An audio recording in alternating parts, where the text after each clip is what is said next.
మంచి చిల్ల చెట్లు ఉన్నాయి, అడవి తుమ్మ చెట్లు, మంచి మాన్లు ఉన్నాయి. అంతమాదిరిగాక ఈ గ్రామంలో ఉన్న నీరు మొత్తం దీంట్లో వచ్చి వాగులో కలుస్తూ ఉంటాయి. అంతమాదిరి కాదు, ఈ చెత్త చెదాలు తీసుకొచ్చి స్థలంలో వేసేవాళ్ళు. ఇలాంటి స్థలాన్ని దేవుడు కోరుకున్నాడు. మా నాన్నగారు ఆశించి ప్రార్థన చేసిన తర్వాత, ఆయన చూపించిన తర్వాత ఈ స్థలాన్ని బాగు చేయడానికి దేవుడు సహాయపడ్డాడు. అంతమాదిరే కాదు, ఇక్కడున్న చిల్ల చెట్లను లేక అడవి తుమ్మ చెట్లను తీయటకై జేసీబీ వచ్చి తీసిన తర్వాత ఇదంతా మట్టి బాగా లోతుకు పోయింది. దాని మీద పునాదేశారు. పునాదేసిన తర్వాత నేను దరిదాపుగా 2009 సంవత్సరం నుండి 2016 వరకు కూడా ప్రతి సంవత్సరం మీడియం సందర్భంలో ఈ గోడ కట్టేవాడిని.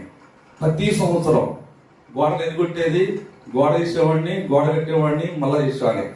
బండ్లన్నీ కుంగిపోయాయి. ఇప్పుడు చూడండి,